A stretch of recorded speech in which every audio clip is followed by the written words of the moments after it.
Politics అంటే ఏంటి? అంటే నవడేస్ పాలిటిక్స్ అంటే ఒక బ్యాడ్ వర్డ్ లాగా ట్రీట్ చేస్తున్నారు. సో పాలిటిక్స్ అంటే ఏంటి యాక్చువల్గా? పబ్లిక్ ఇంటరాక్షన్స్ ఉంటుంది కాబట్టి పొలిటికల్ సైన్స్ కూడా అలా సైన్స్ బేసికల్. మనం దాని తెలుగులో రాజనీతి శాస్త్రం అంటాం. ఇప్పుడు మన కంట్రీ చూసిన పిఎం చూసుకున్నా కానివ్వండి, చాలా మంది సీఎంస్ కానీ మాజీ సీఎంస్ కానీ ఎంత పెద్ద వయసు 70-80 ఏళ్ళలో జనరల్ ఈ ఏజ్లో అంత డైనమిక్ గా కంట్రీని ముందుకు తీసుకుంటాం. అది ప్రపంచంలోనే ఇప్పుడు ఇండియా అంటే ఒక పెద్ద ఫోకస్ కంట్రీ.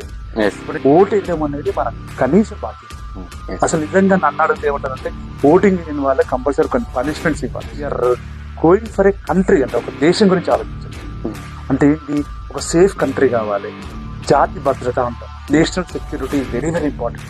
సో ప్రతి ఒక్క ఓటు హక్కు ఉన్నటువంటి ప్రతి ఒక్క వ్యక్తి ఒక ఆర్మీ అంటారు. ఇప్పుడు మీరు అందరూ అది పిల్లలు ఎవరైతే ఉన్నారో, ఎలక్షన్ 18+ ఎవరికైతే ఓటింగ్ వచ్చిన వాళ్ళు ఉన్నారో అందరూ కంపల్సరీగా ఓటర్